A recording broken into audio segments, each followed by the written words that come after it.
Olá, amigos e amigas, boa tarde. Oi, gente, boa tarde. Jovem assassinado e pastora baleada dentro de igreja na Serra. O rapaz fugia de atiradores e correu para dentro do templo na hora do culto. Criminosos usam carro para arrombar loja em Carapebus, na Serra. Eles quebraram o muro e a porta da loja e roubaram peças de roupas. A advogada capixaba é alvo de racismo durante uma palestra virtual. O evento era sobre música preta e foi invadido por um grupo anônimo. A advogada foi vítima de xingamentos e agressões. Aluno de escola municipal em Vila Velha leva arma para a sala de aula. O adolescente foi apreendido com uma garrucha dentro da mochila. E a ousadia de criminosos em uma das principais avenidas da capital. Eles furtaram fios de semáforos na calada da noite, mas apesar de tanto esforço, acabaram presos. É agora, tem isso e muito mais no seu TN1.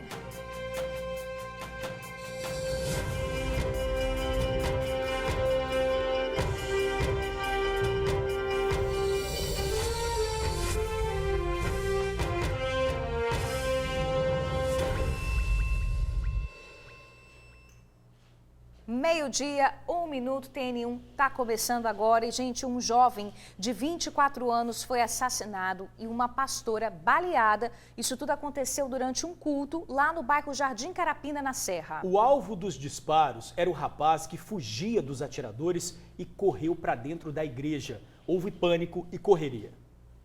Foi um sufoco para quem estava nesta igreja que fica em Jardim Carapina, na Serra.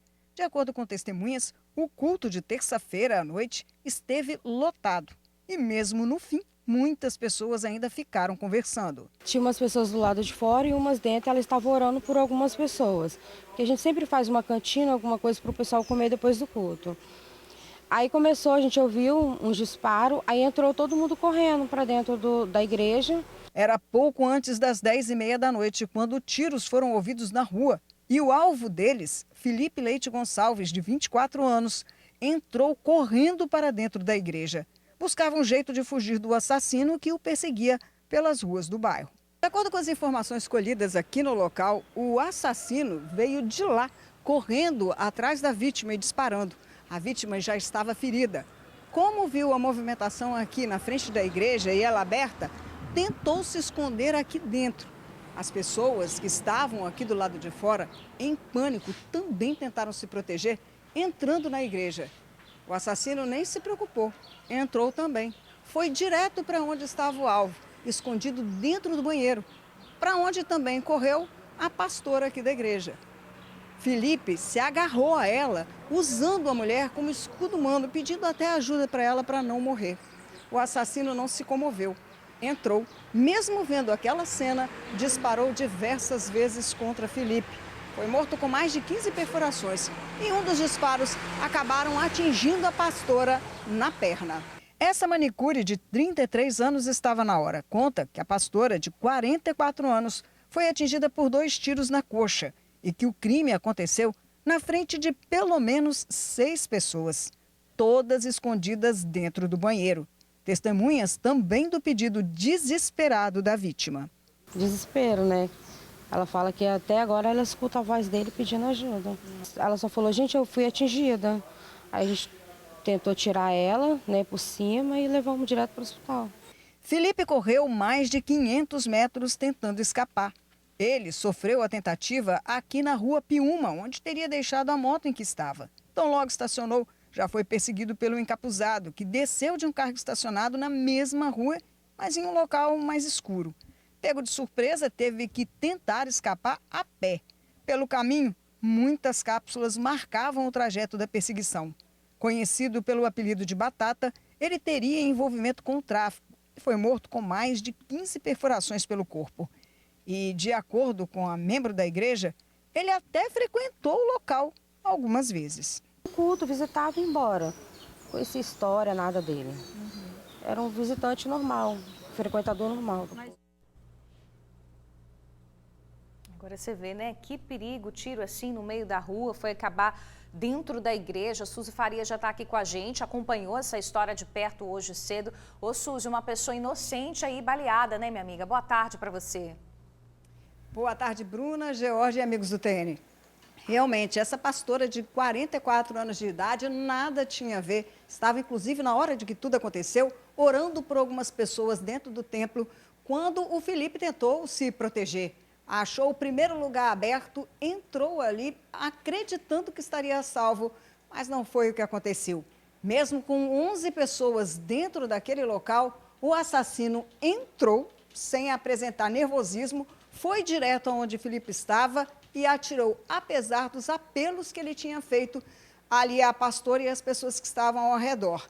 Os tiros que foram para Felipe também atingiram a pastora. E olha, nós conversamos com parentes dela que informaram que ela foi atingida por 2 disparos na coxa e que os projetis ainda estão dentro do corpo dela. Não foram retirados, ela vai passar por uma cirurgia para retirar esse projetil, ainda está internada, deve ser transferida de hospital, está em observação, mas a saúde dela vai muito bem, obrigada. É só o susto que fica tanto para a pastora como para todas as outras pessoas que estavam ali. Do lado daquela igreja, que funciona no local há pouco menos de um mês, há também uma pizzaria e também tinha pessoas ali, ou seja, todo mundo que estava naquela região ali, George e Bruna, todas essas pessoas passaram muitas dificuldades, um aperto muito grande com os assassinos. Esse carro prata, que as pessoas viram no local do crime, com mais 3 pessoas encapuzadas, foi visto bem próximo da igreja, pegando o assassino e tomando um destino ignorado. Este rapaz, como nós acabamos de dizer, teria envolvimento com o tráfico. Não se sabe ainda o que teria motivado a morte dele de uma forma tão violenta e tão rigorosa como foi, porque eles não se importaram do local estar lotado e terem entrado ali para executá-lo de forma tão fria na frente de tanta gente. George e Bruna. Essa semana a gente já mostrou aqui, né, casos de confronto em que os envolvidos foram baleados e nesse caso aí a gente vê que além de ter perseguido um dos envolvidos, fez uma vítima aí, né, que não tinha nada a ver com a situação refém, essa pastora. Essa pastora acabou sendo baleada, né, Bruna? É isso aí, teve tiroteio em São Pedro essa semana, 3 pessoas foram baleadas. Em Vila Velha também aquele caso do roubo dos fios, então realmente assim, recorrente, né? Só em uma semana muitos casos e a população de bem que pode estar passando ali na rua está correndo um risco muito grande. Suzy Faria, obrigada aí pelas informações, minha amiga. Daqui a pouquinho você está de volta com a gente, tá? Até mais. Obrigado, Suzy. Olha, vamos ao vivo agora à porta de uma escola municipal no bairro Jardim da Penha, em Vitória, onde teve ameaça de massacre. Os pais estão preocupados com o aviso que apareceu na porta dos banheiros. Vanusa já está aqui com a gente. Explica pra gente, Vanusa, o que aconteceu aí? Boa tarde. Ei, Jorge, boa tarde para você, para a Bruna, para o pessoal aí que acompanha o TN de casa. Essa história começou ontem, né? Uma frase foi escrita no banheiro masculino dos alunos dessa escola, que é Heber Lousada Zipinotti, fica aqui em Jardim da Penha. Ontem, uma frase foi escrita, fazendo uma promessa de massacre na próxima sexta-feira, seria dia 3 de junho, dia 3/6. Então, isso causou muita preocupação aqui à direção, aos funcionários e, é claro, aos pais que passaram a conversar em grupos de WhatsApp e acabaram aí por denunciar o caso à Rede Tribuna de Comunicação. Alguns pais ligaram para a gente falando da preocupação aí, né, de realmente ser uma promessa e essa promessa se cumprir. A gente está aqui em frente e a segurança na escola Heber Lousada Zipinotti foi reforçada. A gente vê aí agora um carro da Guarda Municipal. A gente está aqui no horário de saída dos alunos. Eles estão aqui, ó, meio alegrinhos, mas assim, é claro que alguns chegaram nos abordar aqui, mostrando a preocupação e disseram também, George e Bruna, que a diretora teria passado, inclusive, de sala em sala, justamente na tentativa de sensibilizar os alunos para que eles dissessem, né, se foi realmente uma brincadeira de algum colega em sala de aula que teria escrito aí essa frase aí ameaçando fazer um massacre na próxima sexta-feira. Mas o fato é que a PM já esteve aqui, já conversou com a diretora e o caso está sendo investigado. Bruna, George... Vanusa, muito sério isso, né? Imagina a cabeça dos pais. Agora, a gente está falando aí dessas situações que envolvem escolas. Hoje cedo, né, Vanusa, você esteve em uma escola municipal em Vila Velha, onde o aluno estava armado. É isso mesmo? Você preparou uma reportagem para a gente, né? Isso mesmo, Bruna. É um fato muito preocupante. Esse aluno tem 17 anos, ele é aluno do turno noturno dessa escola que fica em Vila Velha, no bairro Jardim Colorado. E lá ele entrou com essa garrucha dentro da mochila. Segundo ele mesmo relatou aí, ele teria levado a arma para mostrar aos colegas, essa arma que pertence ao avô. Eu preparei uma matéria junto com o meu cinegrafista que está voltando hoje, o Alex Nepomuceno. Vamos conferir. A escola fica no bairro Jardim Colorado, em Vila Velha. Funciona em tempo integral, mas foi no turno da noite que um aluno conseguiu entrar com uma garrucha em sala de aula. O adolescente tem 17 anos e teria passado pelo porteiro tranquilamente. A Guarda Municipal de Vila Velha foi acionada por volta das 8 da noite.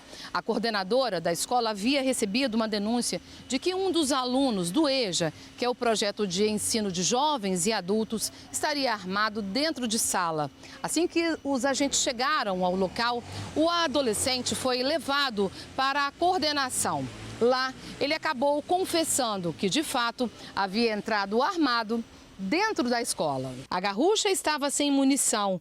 O adolescente contou que a arma pertencia ao avô dele. Essa arma era uma arma muito antiga, ele informou pra gente que era uma arma do avô dele, então não estava com munição, mas era uma arma que ele não poderia estar portando, né? Ele informou que ele levou a arma, porque a arma era do avô, e ele levou para mostrar para os alunos, né? Mas ele não levou para nenhum tipo de ameaça, foi mesmo para mostrar que ele estava com a arma, né? O aluno foi encaminhado à Delegacia Regional de Vila Velha. Ele foi liberado e reintegrado à família. Agora vai responder por ato infracional. A notícia deixou muitos pais assustados.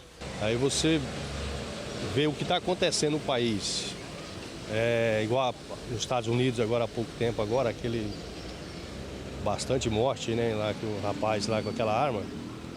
Então isso aí ninguém sabe a cabeça de ninguém, né? A gente fica preocupado, né? Porque como os outros alunos, meu filho também estuda nessa escola, né? O fato levanta um questionamento: a segurança dentro das escolas. Nenhuma unidade de ensino em Vila Velha possui portões detectores de metal. De acordo com a inspetora Lígia, a patrulha escolar trabalha com foco na prevenção. A gente tem uma presença muito intensa, principalmente nas escolas que apresentam uma reincidência de acionamentos, às vezes é briga de aluno, às vezes tem uma situação mais pontual, então a gente tem o foco nessas escolas, mas a gente trabalha principalmente com a prevenção. Ela chama atenção para o papel dos pais nesse processo. Para quem tem arma em casa, o ideal é sempre manter em local seguro, para que quem não tenha posse não possa acessar essa arma. Pois é, esse aluno aí, ele vai responder ao ato infracional. Foi liberado, está em casa, ele é menor de idade. Agora, em Aracruz, teve o caso de um jovem de 18 anos que invadiu a escola no intuito de o quê? Extravasar, ele queria quebrar, depredar a escola. Esse caso aconteceu lá em Aracruz. Nessa terça-feira, o jovem estava transtornado, começou a jogar pedras, né, nas vidraças da escola, acabou preso aí e foi arbitrada uma fiança para ele. Como ele não tinha como pagar, vai ter que responder preso mesmo. Agora, só uma última informação, a Polícia Militar, pediu o Alex para mostrar para vocês, ó. A gente continua aqui em frente à escola Lousadas e Pinotti, Heber Lousadas e Pinotti, em Jardim da Penha, onde houve essa ameaça, né, de um massacre na próxima sexta-feira. A Polícia Militar acaba de retornar aqui à escola, eles entraram e a gente percebeu que um dos policiais carrega uma máquina fotográfica. A gente acredita aí que eles devem estar fazendo levantamentos para realmente chegar ao autor dessas ameaças, né? A gente torce para que seja realmente uma brincadeira de muito, mas de muito mesmo, mau gosto. Bruna, George. De muito mau gosto, por quê? Porque a gente vê, né, que na semana passada, nos Estados Unidos, teve um massacre. Verdade. E as pessoas acabam fazendo isso numa escola, isso levanta aí uma dúvida, você não sabe o que vai acontecer. Teve aquele caso também aqui no Espírito Santo, né, que o rapaz postou foto de arma na internet, ameaçou todo mundo, a polícia entrou aí na investigação, então as pessoas ficam com medo por causa disso. Cria um pânico geral, inclusive está chegando mensagem aqui, Juliana de Serra Sede falou, essa história do massacre não foi só em Vitória não, viu? Aconteceu em uma escola estadual que a minha filha estuda no centro da Serra. Fiquei com tanto medo que deixei ela em casa por uma semana. Mais mensagens chegando, falando que uma escola de Jardim Camburi também aconteceu. Elzira está dando um toque aqui na gente e outros telespectadores também. Agora vamos estudar, né, moçada? Vamos estudar, porque ficar escrevendo essas mensagenzinhas no banheiro da escola não vai fazer ninguém passar de ano. Estudar Me ajuda. e identificar quem fez isso, Pois né? é. Porque a pessoa acaba fazendo essa brincadeira de mau gosto e prejudicando aí a vida de muitos alunos. É um crime, né? Vanusa, obrigado aí pelas suas informações. Gente, criminosos usaram um carro para arrombar uma loja de roupas na Serra. O bandido que dirigia deu ré e conseguiu quebrar o muro e a porta principal do comércio. Gente, peças de roupas foram furtadas e algumas ficaram pelo caminho mesmo, tá? Os bandidos só não levaram mais porque um morador gritou por ajuda. O vídeo mostra o momento da batida. Em seguida, um criminoso levanta a porta de aço e entra com dificuldade na loja, já pegando alguns produtos. Ele coloca no carro e volta, pega mais algumas coisas, depois foge. A ação foi muito rápida e os suspeitos levaram pouca coisa. O comerciante acredita que só não levaram mais porque o proprietário do imóvel acordou com o barulho da batida e gritou. Por volta de 1h30 da manhã, me ligaram, o proprietário do imóvel que mora em cima, me ligou falando que bateram com o carro aqui e levaram as coisas da loja. Quando você chegou aqui, o que você encontrou? Encontrei a porta destruída, o vidro, poeira, muita poeira e as coisas tudo espalhadas no chão. A loja de surf fica na principal avenida de Balneário de Carapebus, na Serra. A frente do local ficou completamente destruído. A porta de aço quase foi arrancada e parte da parede veio ao chão. O dono ainda não conseguiu contabilizar o prejuízo. De tristeza, né? Ver o seu trabalho aí de 5 anos indo por água abaixo, assim, no primeiro momento, assim, você pensa só nisso. O comerciante acionou a polícia. Eles chegaram a fazer rondas na região para tentar localizar os suspeitos. Depois de relatar o que tinha acontecido para os policiais, os militares contaram ao comerciante que um carro com as mesmas características vinha cometendo outros crimes aqui na região, não só na mesma madrugada, como também em outros dias. A vítima tem a loja há 5 anos, nunca tinha sido alvo de criminosos. Agora, só quer recomeçar. Continuar, tem que trabalhar, tem 2 filhos a criar, tem uma família, então bola pra frente, pedir a Deus para nos guardar, nos proteger. Que imagem impressionante, hein, desses bandidos invadindo aí a loja de carro e que prejuízo para esse comerciante também. Bem, a polícia investiga o caso e os bandidos ainda não foram presos, tá? Quem tiver alguma informação, diz que denúncia pelo 181. Morreu o jovem vítima de um grave acidente na rodovia das Paneleiras, na Serra. Marcos Vinícius Pereira, de 24 anos, ficou 15 dias internado no Hospital Estadual de Urgência e Emergência, mas não resistiu aos ferimentos. Ele estava de moto junto com a mãe quando foram surpreendidos por um carro que fazia uma conversão na pista.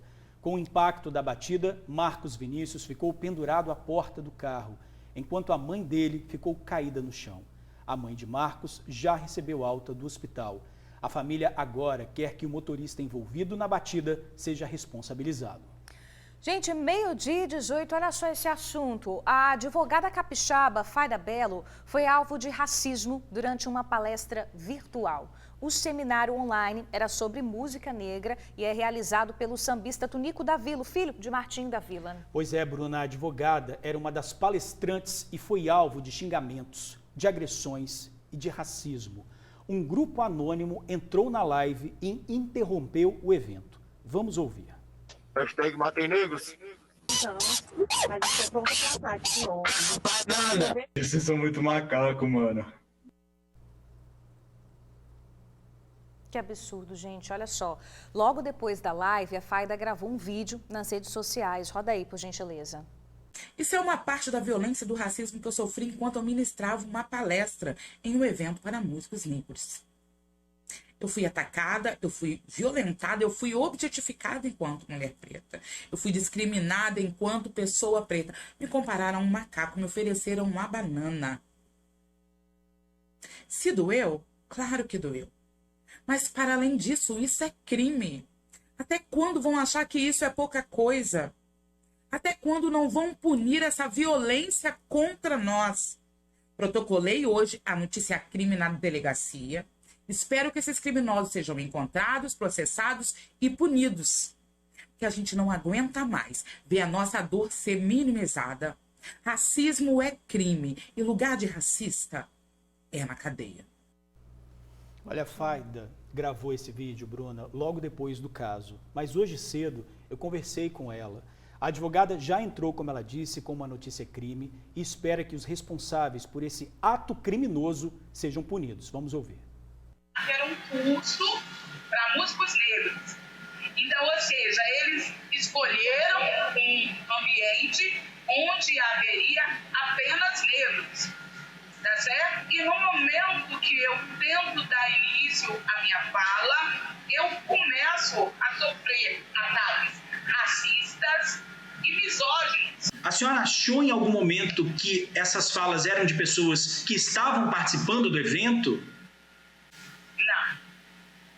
Eu entendo que foi um ataque racista contra negros, porque tinham ideia que aquele evento era exclusivo para músicos pretos. Eu fiz a notícia crime porque o BO é quando são crimes de ação privada. Só que em sua grande massa, os crimes ali realizados são crimes de ação pública. Racismo é um crime de ação pública. Quando eu crio um fake para realizar um dano contra alguém, também estou realizando um crime de ação pública em quem é o autor da ação é o Ministério Público. Parem de achar que preto é animal. Nós somos indivíduos. Não existem mais amarras e algemas. Nós temos o direito de estar aqui. E quem acha que não temos, tem que virar réu em uma ação. Porque racismo é crime. Em pleno século XXI, ninguém aguenta mais isso e a Faida falou muito bem, né? O grupo criminoso, a pessoa que falou ali na live, escolheu o ambiente que sabiam de outros negros, pessoas pretas, estariam participando. Então, provavelmente foi um ataque muito bem planejado, né, desse grupo. Agora, você sabe, Bruna, que essa animalização, tanto de negros quanto de mulheres, ela vem de uma história, né? Ela vem de uma história e isso se repete. Por isso que é o racismo estrutural. Exatamente. A gente precisa, passando da hora de cortar isso, acabar com isso definitivamente. História passada, acaba com isso. É uma ação criminosa, né, gente, que mostra aí justamente esse racismo estrutural que existe na nossa sociedade, infelizmente. E a analista do discurso e doutoranda em linguística, Petrina Nunes, vai explicar pra gente. O que aconteceu e tem acontecido em lives com invasões racistas e outros tipos de manifestações preconceituosas é uma tentativa de silenciamento ao lugar de fala do povo negro. Essa advogada ela foi vítima tanto de racismo como também de misoginia, de machismo, por grupos que, por se acharem protegidos por um suposto anonimato da internet, e também um grupo que se sente cada vez maior, cada vez ganhando voz, grupos que não só têm ataques racistas, como também ataques misóginos, ataques contra homossexuais, ataques contra indígenas, então grupos que têm ganhado poder de voz nos últimos anos. Maior sendo o número de pessoas negras ocupando o espaço de poder político, ocupando espaço de decisão, ocupando espaços acadêmicos, maior serão essas manifestações, mas também maior será a nossa capacidade de combater esse tipo de crime. Ou seja, a gente ocupando esses espaços, a gente também tem a capacidade de mostrar o quanto ainda no nosso Brasil existe um racismo estrutural que não é fácil de se combater e que as leis elas precisam ser mais duras para que atinja mais esses grupos com manifestações racistas, preconceituosas de todo tipo. Isso é mais grave ainda, porque esse grupo não mostra a cara. Exatamente. Esse grupo não tem identidade, não se pode verificar quem é que está falando aquilo. Então, Aí fica mais fácil para você mostrar quem você realmente é. Exatamente. E o trabalho de investigação da polícia também aí na Dark Web, né? acaba ficando muito mais difícil. A resposta na prática para esses crimes, para esses criminosos responderem legalmente, é muito difícil, gente, porque você praticamente não encontra.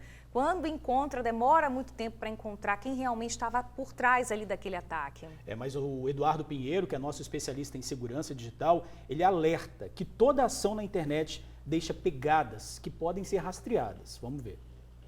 Os crimes praticados na internet deixam rastros, deixam verdadeiras pegadas digitais. O Marco Civil da Internet, que é uma lei de 2014, obriga os provedores de conexão a guardar esses registros por até 1 ano.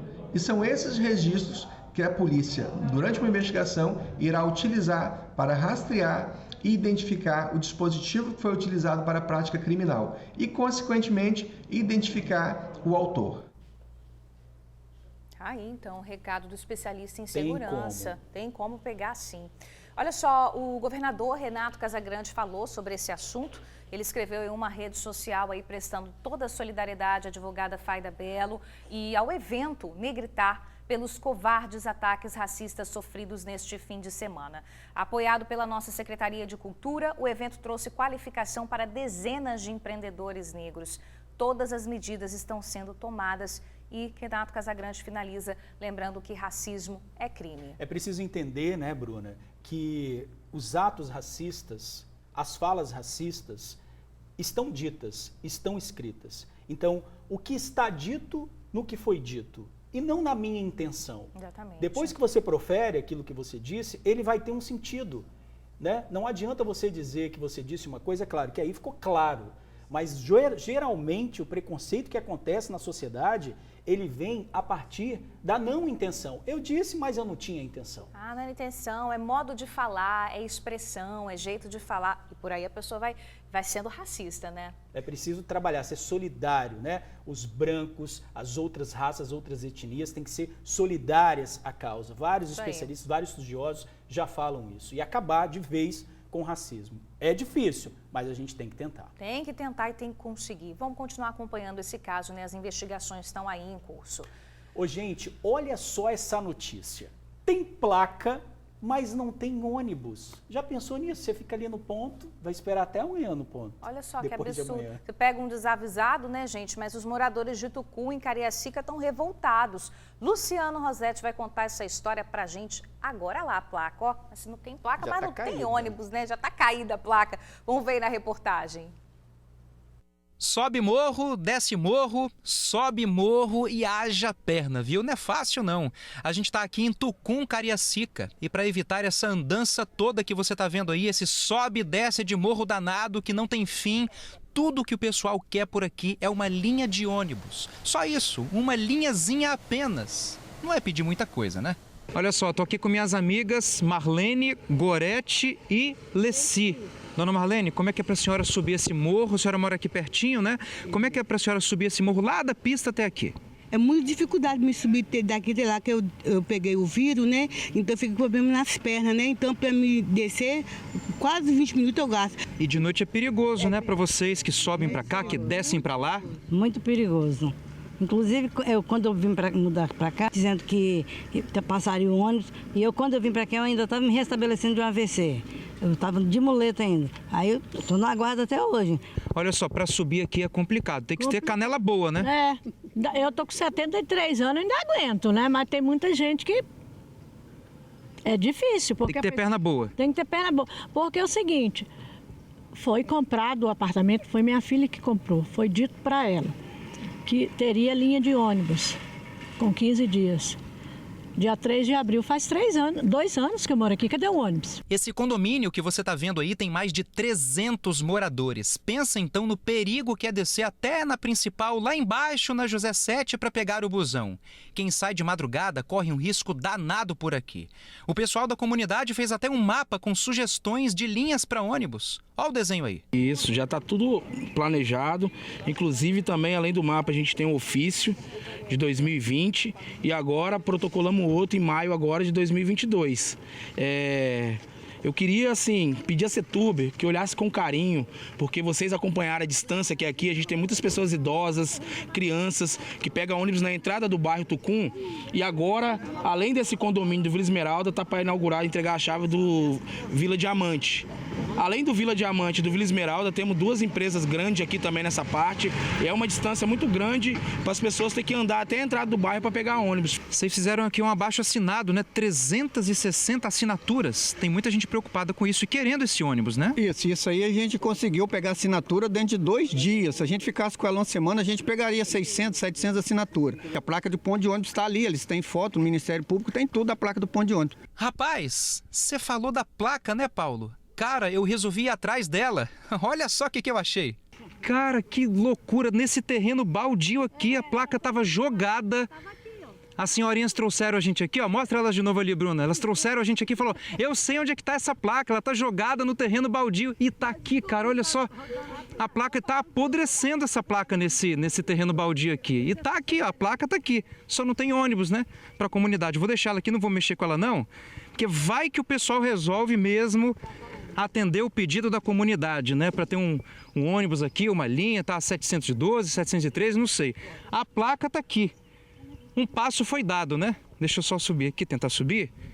Então, meu amigo, aqui, ó. Você falou agora há pouco desse eu vou limpar a mão aqui. Vou limpar a mão aqui. Essa placa tá aqui, né? Meio caminho tá andado, né? O dia que a gente veio comprar o apartamento, a corretora teve o trabalho de trazer a gente aqui e mostrar a placa do ponto de ônibus. Falou com 15 dias o ônibus estava aqui. E ó, deixa eu falar com você, ó. O Paulo e a comunidade toda aqui estão desconfiados que essa tal dessa placa é fake, viu? Aquela placa ali não é oficial. Foi eles quem fizeram aquela placa para enganar o povo. Ah, é, rapaz? E todas as placas de ponto de ônibus da Seturb tem um número. Para todas as placas você pode reparar que são numeradas. E aquela ali não é numerada. Quem essa placa é fake, então? É fake? Placa, botou aqui para enganar o povo. Meu Deus, um passo para trás, né? Essa placa aí. Que situação, gente. A gente foi atrás de respostas, tá? A Seturb, que é responsável por colocar as linhas de ônibus, disse que o pedido da comunidade está em fase de análise para que seja verificada a melhor forma de atendimento. Assim que a análise for concluída, a comunidade será informada. Só que quem comprou ali naquele local, né, os prédios ali, disse que em 15 dias essa linha ia ser colocada, só que já são 2 anos. Então a gente pede que a Seturb acelere aí, né, para que os moradores tenham esse ônibus o mais rápido possível. 12h32, a gente vai falar agora das investigações do caso Kevin, um adolescente de 16 anos que morreu depois de esperar 4 horas por uma vaga de UTI na porta de um hospital em Vila Velha. A gente, claro, está lembrado dessa história muito triste. Vanessa Calmon já está aqui comigo, vai trazer as atualizações desse caso para a gente. Boa tarde para você, Vanessa. Muito boa tarde, Bruna. Boa tarde, Jorge. Boa tarde para todo mundo que nos acompanha. Pois é, né, minha amiga? 30 dias se completaram aí já se passou um mês desde o caso Kevin, né? A morte do adolescente de 16 anos na porta do IMABA, dentro de uma ambulância. Então a gente procurou as autoridades para saber como andam as investigações. Bom, a Secretaria de Saúde disse que a auditoria para apurar as circunstâncias do fato ainda está em andamento e foi prorrogada por mais 30 dias. Ao final dessas investigações, isso vai ser apresentado às autoridades. Já a Polícia Civil disse que o caso continua sendo investigado pela Delegacia de Homicídios e Proteção à Pessoa de Vila Velha, mas por enquanto não vai divulgar nenhuma informação para não atrapalhar as investigações. A gente procurou também o CRM, porque as 2 médicas continuam afastadas. E o CRM disse que ainda está apurando a conduta dessas médicas, mas que por enquanto também não vai falar nada que essas investigações estão correndo sob sigilo. Então vamos relembrar um pouquinho esse caso que chocou o Espírito Santo. Aconteceu no último dia 30 de abril. O jovem de 16 anos, um adolescente, Kevin Belo Tomé da Silva, ele chegou na porta do IMABA de ambulância, veio transferido do interior do estado, precisava de uma vaga de UTI, chegou à meia-noite na porta do IMABA, mas às 4 da manhã ele ainda não tinha entrado, não tinha nem dado entrada no hospital e infelizmente acabou não resistindo e perdeu a vida dentro mesmo da ambulância. Logo no dia seguinte, né, isso foi durante a madrugada, quando amanheceu o dia, essa história já chegou à delegacia porque a família fez um boletim de ocorrência falando que Kevin teria sido vítima de negligência porque ele ficou esperando esse tempo inteiro na porta do hospital. E nesse mesmo momento, a direção do hospital já tinha afastado as 2 médicas que estavam de plantão na madrugada em que Kevin chegou na porta do IMABA. A direção do hospital, num mesmo momento, horas depois, já deu declarações dizendo que a responsabilidade de admitir o Kevin no hospital era de fato dessas 2 médicas e que também tinha registrado um boletim de ocorrência para que o fato fosse apurado. Dias depois, a Secretaria de Saúde deu o mesmo posicionamento. O próprio secretário Nésio Fernandes falou que a responsabilidade era de fato das médicas, chegou a dizer que as médicas teriam sido omissas e negaram o atendimento ao menino. Alguns dias depois, o advogado dessas médicas também se pronunciou, dizendo que na realidade não haviam vagas de UTI naquela madrugada e que elas tentaram a todo momento, durante 4 horas, colocar o menino dentro do hospital, mas que não conseguiram essa vaga. No meio disso tudo ficou a família do Kevin buscando por respostas e chorando, a perda do menino. Na época, nós conversamos bastante com o primo de Kevin, que acompanhou tudo lá durante a madrugada, junto com a mãe dele, chegou a fazer um vídeo que chocou todo mundo, um vídeo do menino, ele tinha acabado de morrer dentro da ambulância, a mãe chegando, vendo toda aquela cena, e esse primo, na época, conversou com a gente, disse que estava esperando respostas. Vamos ouvir o que ele disse. E a gente está em busca de muitas respostas, que até agora não vieram, e eu creio que a polícia, a justiça, seriamente vai encontrar e vai chegar aos responsáveis. Eu quero deixar muito bem claro, responsáveis, porque se o Kevin entrou, por que eles colocaram o Kevin para fora? Até então eu só sabia que o Kevin não entrou, agora já sei que ele entrou e com ordem de quem colocaram o Kevin para fora. Um negro de 16 anos, que eu tive informação que no espelho da regulamentação estava lá, que o jovem Kevin, jovem em risco social e mãe usuária de droga. E aí depois entra os relatos dos problemas de saúde dele. Ok, aqui eu tenho, e eu peguei uma cópia. Quando ele deu a entrada aqui, ele entrou com esse histórico. Jovem, 16 anos, usuário de droga ilícita. Tá? Então eu quero saber por que desse descaso, quem foi que deu a ordem de tirar ele. Agora, dizer que o Kevin, 16 anos, era usuário de droga, essa informação a gente precisa buscar e saber o porquê que ele foi retirado de dentro de um hospital. Isso nos deixa muito mais revoltados. Pois é, essa declaração do primo de Kevin foi dada, cerca de uma semana depois do caso, e até agora, pelo visto, ainda não se tem essas respostas a esses questionamentos feitos pela família. Então a gente também continua acompanhando para saber o que de fato está sendo apurado. Agora, na época também, o advogado das médicas chegou a conversar com a imprensa depois de toda a repercussão e depois delas terem sido afastadas, e elas foram ouvidas, se apresentaram na delegacia, se apresentaram na Polícia Civil, deram a versão delas sobre os fatos. O advogado conversou um pouquinho com a gente na época. Vamos ouvir o que ele disse. Vagas existiam, porém não na categoria em que esse paciente precisava. O que se tem conhecimento é que havia uma vaga na unidade de terapia intensiva, conhecida como UTIP, porém essa vaga estava reservada a um paciente que já estaria vindo de remoção de uma cidade do interior. E esse paciente só veio a chegar até ao IMABA após a morte do Kevin. Então, uma primeira explicação que a Secretaria precisa fornecer é por qual motivo essa vaga da UTIP não foi destinada ao Kevin. Segunda informação que é importante, por que a vaga reservada ao Kevin foi uma vaga de enfermaria. Elas têm registro, inclusive, para ligação para a central de vagas. E não uma vez, mas 2 vezes. E tem registros de mensagens trocadas com profissionais, colegas de outros serviços. Então, essas médicas, elas investiram não apenas nesses 8 pacientes que, felizmente, sobreviveram ao plantão, que estão se recuperando com todas as contingências deles. Mas elas tentaram investir também nesse paciente, no Kevin, que havia chegado. Bom, pois é, a gente ouviu aí agora então a declaração do advogado na época e a gente continua, viu, George, Bruna, acompanhando esse caso. A gente precisa dar essa resposta não só para a família, mas para toda a sociedade. Um adolescente não pode morrer na porta de um hospital à espera de uma vaga. Volto com vocês no estúdio. Sem dúvidas, todo mundo precisa de uma resposta para esse caso. Obrigada aí, Vanessa, pelas informações. Agora a gente fala da prisão de um traficante capixaba bastante perigoso que estava foragido desde 2011. Suzy Faria já está aqui. Ô Suzy, ele foi preso em Goiás?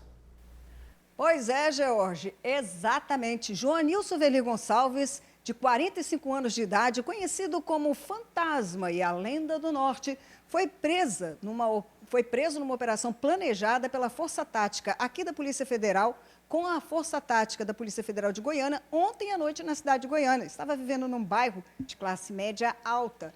E olha, para tentar fugir mais uma vez, apresentou documentos falsos. Mas o fantasma acabou desmascarado e preso. Agora, George, sabe de onde ele é? Boa Esperança, norte do estado. E agia também em Pinheiros, no noroeste. Tem uma longa ficha criminal. Só para você ter uma ideia, eu fiz uma rápida busca na internet com o nome dele e encontrei diversos processos. E não apenas aqui. Tem também em Curitiba, Bahia, tem também em Minas Gerais. Pois é, sabe por que ele se chamava Fantasma? Fui conversar com um colega meu da época que ele agia lá em Boa Esperança e ele me disse o seguinte: ele conseguia subornar muita gente, tinha ligações com autoridades municipais, com produtores e empresários da época que o protegiam. E toda vez que ele conseguia subornar a polícia, ele fugia e sumia. Chegou a fazer, inclusive, algumas intervenções de cirurgias plásticas para poder se disfarçar e passar aí, ó, longe da sua conta que tem com a justiça. Mas dessa vez não tem jeito não. Ele está preso na Superintendência de Polícia lá de Goiânia, vai ser trazido para cá e aqui em Terras Capixabas, quem sabe vai pagar pelos crimes que cometeu até agora. De acordo com a Polícia Federal, ele vai responder pelos crimes de tráfico de drogas e associação para o tráfico. O fantasma, que até hoje era procurado em Rondônia e também na Bahia, mas foi encontrado em Goiânia, vai voltar para cá logo, logo, onde deve ficar preso. George e Bruna. Gosta de andar aí assim, Suzy. Suzy Faria, você também traz informações de que o clima voltou a esquentar, teve confronto de novo em Planalto Serrano, parece que um ônibus foi atingido, foi isso? Mesmo, George, foi hoje de madrugada, por volta de 5 horas, quando os tiros começaram ali no Bloco C. Um ônibus da linha 866, que estava subindo para servir aos moradores do bairro, acabou sendo atingido. Porém, nenhuma pessoa, nenhum passageiro tinha dentro do ônibus, foi atingido, não. Mas aí criou-se aquele clima, né? Que o ônibus não quer subir lá, motoristas ficaram com medos, mas a polícia subiu o morro, foi para Planalto Serrano, estava fazendo patrulhamento lá para garantir ao cidadão de bem, novamente, a condição dele transitar pelo bairro sem problemas. Mas hoje nós tivemos novamente tiros, deixando os moradores daquela região sem qualquer tranquilidade para viver naquele bairro sem viver o trauma, né? E uma outra coisa, eu soube também que teve uma família do Bloco C que precisou de escolta hoje para sair do bairro porque não quer continuar morando lá devido à violência que tem vivido, né? Todo mundo com medo de estar no bairro e virar uma vítima de bala perdida. George e Bruna. Quando esse problema de Planalto Serrano vai ser resolvido, hein? Suzy Faria, obrigado aí pelas suas informações. Um jovem de 22 anos foi preso em flagrante recebendo cédulas falsas pelo correio. O jovem foi pego quando retirava o pacote da agência. Olha aí as notas, gente. Na encomenda, os policiais encontraram R$1.000 em notas falsas de R$100 e R$50. Essa ação da polícia se iniciou após a área de segurança dos Correios informar a PF que haveria uma encomenda suspeita chegando. Aos policiais, o homem confessou que adquiriu as notas pela internet, mas diz que não sabia informar quem era o vendedor. Ele foi encaminhado para o sistema prisional. E olha só, essa é a 11ª prisão em flagrante pelo crime de moeda falsa realizada pela Polícia Federal só no ano de 2022. Atenção, amigos do TN, moradores de Cariacica, temos uma excelente notícia para vocês. Vocês sabiam que existe uma lei municipal que dá oportunidade aos contribuintes que tenham débito em dívidas ativas com o município de regularizar a situação? E o que é melhor, a Prefeitura está dando descontos de até 85% nos juros e nas multas e ainda parcelando o saldo em até 120 vezes. Pode ser dívida de IPTU, ISS-QN, imposto de transmissão de bens imóveis, multa por infração e outras taxas públicas. Se você tem dívida com o município de Cariacica, procure a Central de Atendimento ao Contribuinte, na sede da Prefeitura em Alto Lage, ou no Faça Fácil, que fica na rodovia Leste-Oeste, em frente ao terminal de Campo Grande. Pode ser também pelo site da Prefeitura. Vai lá na opção Parcelamento Online. Renegociar sua dívida é simples e contribui para que mais investimentos sejam feitos no seu bairro, na sua cidade. 12h45, pausa rápida e a seguir teve acidente com morte no norte do estado. A ousadia de criminosos em Vitória, olha só, eles furtaram fios no meio de uma das principais avenidas da capital. Ação em Vila Velha para castrar cães e gatos de graça, hein? É rapidinho, a gente já volta. 12h47, estamos de volta. A gente fala agora do furto de fios, que infelizmente já se tornou uma prática muito frequente dos criminosos. Agora, esse furto aí, gente, Nossa. Essa ousadia que a gente vai mostrar é demais, hein? No meio de uma grande avenida, na Reta da Penha. Vanusa Santana, você tá ao vivo aí? Conta pra gente essa história. Sim, tô mesmo. Eu tô aqui, ó, do ladinho do sinal que a gente está vendo aí agora, que os dois criminosos aí acabam por subir. Na verdade, um deles, né, os dois chegam aqui nessa área e um deles sobe, escala esse semáforo aqui. O semáforo até balança, mas ele não cai não. Ele furta os fios de cobre ali que fazem a sincronia do semáforo e desce. Numa outra imagem dá para ver que os dois criminosos puxam os fios, chegam a quase que quebrar o poste aí que segura o semáforo, mas isso não acontece. Tudo foi flagrado por aquela câmera, vamos pedir ao Alex para mostrar, de vídeo monitoramento ali, que é uma câmera de segurança da Prefeitura de Vitória. Da central, os agentes acabaram acionando os colegas que chegaram aqui à Reta da Penha, a Avenida Nossa Senhora da Penha, em poucos minutos. A dupla acabou presa e encaminhada aí para a Delegacia Regional de Vitória. Segundo a Guarda Municipal de Vitória, essa dupla de criminosos faz parte de uma organização criminosa aí que é responsável por vários furtos de fios de cobre. Essa é uma prática que a gente tem mostrado aqui no Tribuna Notícias, primeira edição, no segunda edição.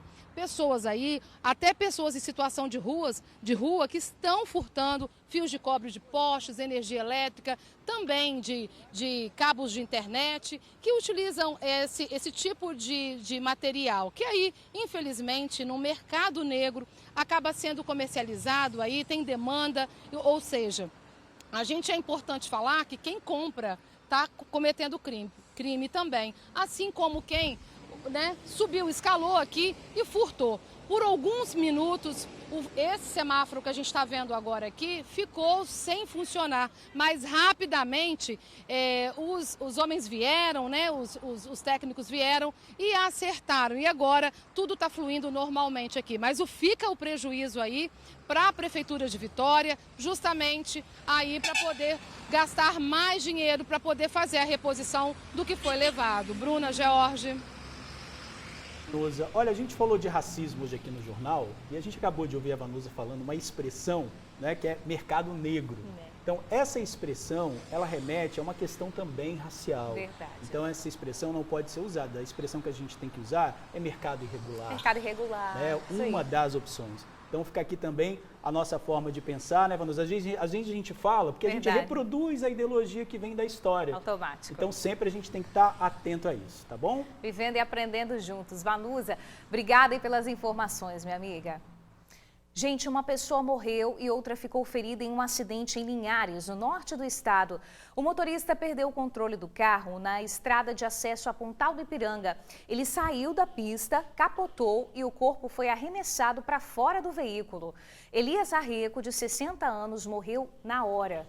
O homem que estava no carona ficou ferido, foi socorrido pelo SAMU e levado para um hospital da cidade.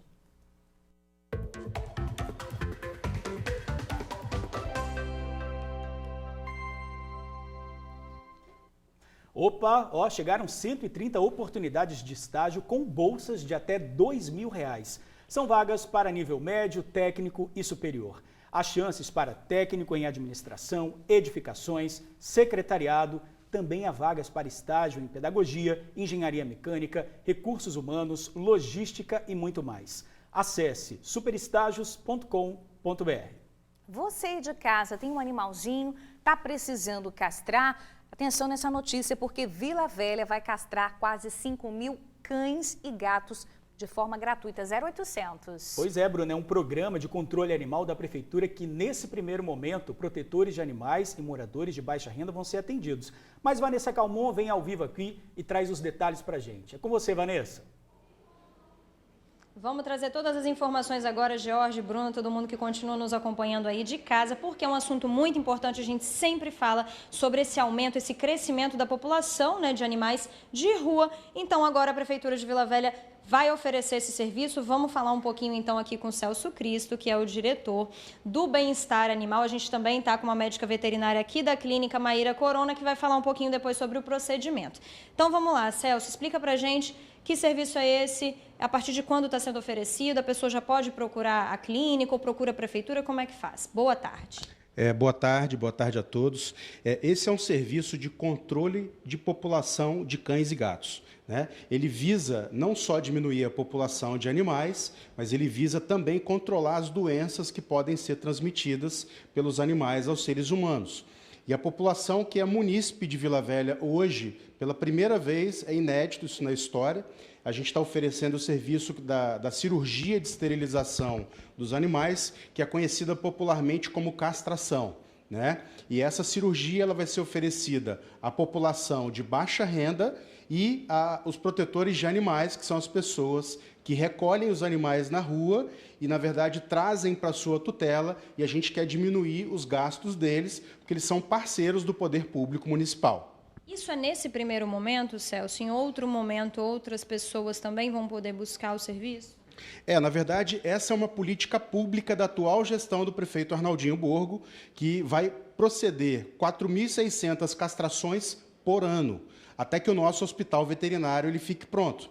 E hoje é importante a gente dizer que isso é uma política permanente, ou seja, não vai parar com um ano. Isso vai ser importante e vai ser trabalhado para os próximos gestores do município, porque a nossa política ela é permanente e só com a castração permanente e a castração em massa que a gente vai conseguir o nosso resultado. Bom, a gente está falando sobre castração, muita gente sabe, né, que castrar o animal para que ele não possa se reproduzir, mas a gente está aqui com a médica veterinária, com a Maíra, para falar um pouquinho melhor para a gente sobre isso. Maíra, quando o animalzinho chegar aqui, esse procedimento é rápido, ele vai fazer algum exame, vai ser liberado no mesmo dia, como é que funciona isso? Boa tarde. Boa tarde. Até para estar esclarecendo como é que vai ser feito isso, esse animal, ele não vem até a clínica, procurando pela clínica pela cirurgia. Primeiro ele vai passar por uma seleção pela prefeitura, né? A prefeitura vai estar selecionando essas pessoas e a partir do momento que elas já forem selecionadas, elas vão se direcionar à clínica, fazer a coleta de sangue, a avaliação clínica para ver se esse animal está apto a passar pelo procedimento cirúrgico.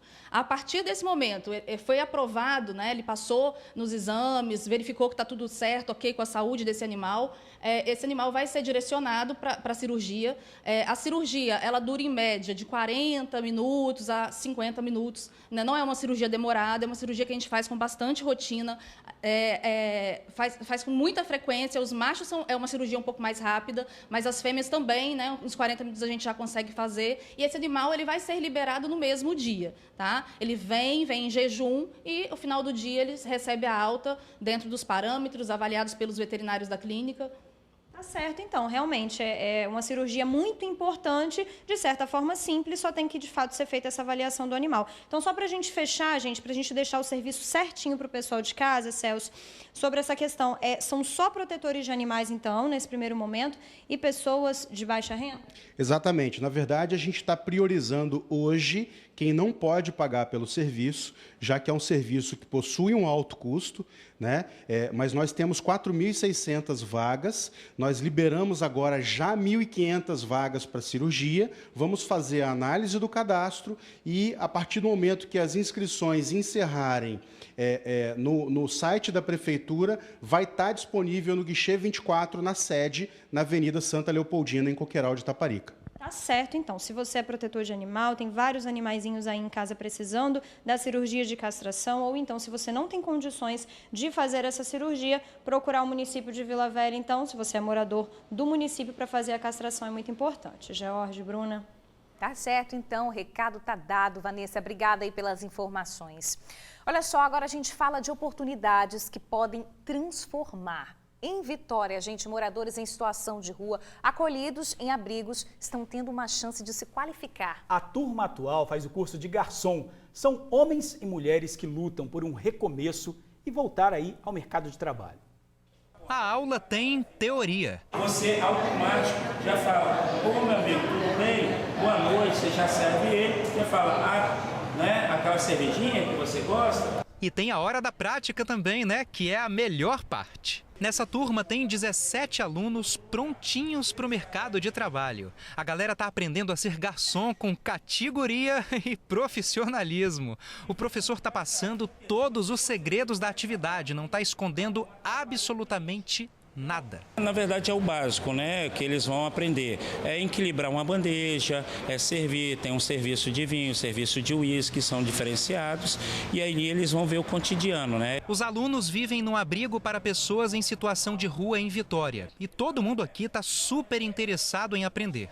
O Hélio, que você viu aí treinando agora há pouco, né, tá 1 ano e meio longe de casa, mas está super feliz com a oportunidade. A aula foi super legal, deu para memorizar algumas variedades de vinhos. O mais legal é que eles anotam tudo, não deixam escapar nenhuma lição. Ó, aqui, ó, licença Pedro, ó, o Pedro também tá aqui, ó, com as anotações todas em dia, teoria e prática juntas, né, meu amigo? Prática, né, que praticando é o que se é dito, né? Praticando a gente já consegue adquirir a perfeição. Então estamos aí tendo essa oportunidade de aprendizado de um curso de garçom. A iniciativa tem parcerias que podem ajudar a turma a conseguir um bom emprego. Um curso, um certificado de 50 horas pela Fundação Educacional Antônio Dadalto, na arte de servir, como vocês bem viram anteriormente, né?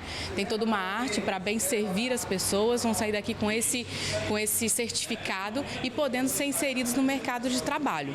E nessa galera tem garçonete também, ora. Pensou que eu ia esquecer delas? Claro que não. Olha a Fabiana aí, ó, mostrando que aprendeu tudo direitinho. Foi uma oportunidade de ouro que caiu para minha vida. Eu nem sonhava, né, que eu voltaria a viver novamente. A única coisa que eu sei é que eu nasci agora de novo. Estou com 41 anos e esse 1 ano, deixei 40 para trás e estou começando a nascer de novo. Que bom, né? O curso é oferecido pelo Serviço de Acolhimento Emergencial Transitório de Vitória e deve durar até o dia 7 de junho. Bruna Maria tem um recadinho pra gente agora.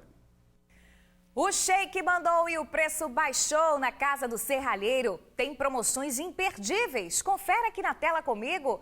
Telha termoacústica por apenas R$ 72,90 o metro quadrado. Coluna pronta, R$ 79,90 a peça. Chapa inox, R$ 299 a peça. E tem muito mais.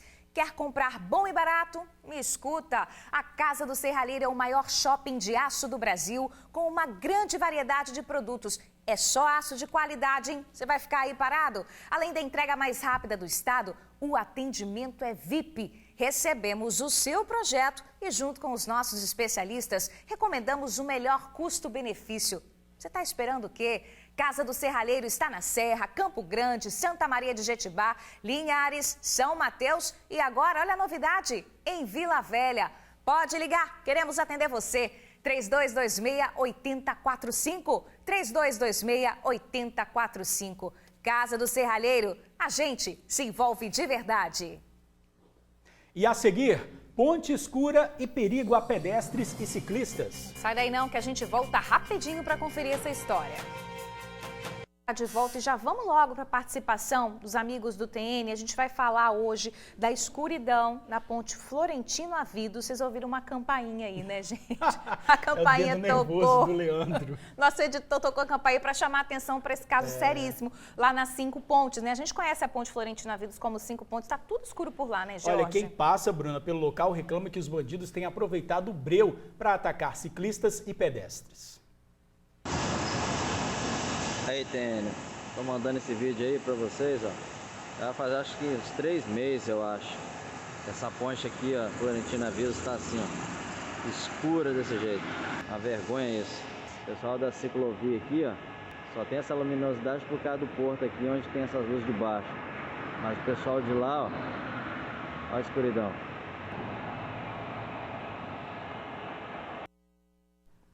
Perigo danado, tá? E a segunda ponte também tá praticamente do mesmo jeito. Tem uns 3 trechos da segunda ponte também que tá bem escuro. Mas aí, ó, em relação a essa situação das 5 pontes, a gente, claro, foi procurar uma resposta. O DR disse que apesar da ponte Florentino Avido não fazer parte do sistema rodoviário estadual, entende a importância do trecho para a região metropolitana e está fazendo levantamentos técnicos para recuperar a via, incluindo a iluminação. Agora, quando que isso vai acontecer, a gente não sabe, né? Pelo menos colocar umas lâmpadas ali emergencialmente, né? Tem muita gente que passa ali de bicicleta, de carro, a pé também. Tá realmente muito perigoso. Será que vai esperar acontecer algum acidente para resolver a situação? Assalto já aconteceu, inclusive, com morte de um ciclista. A gente noticiou aqui no ano passado, né?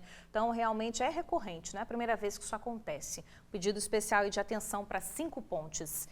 1h06, hora de encerrar o TN1. Até amanhã, gente. Valeu, gente. Obrigado pela audiência. Até amanhã, meio-dia.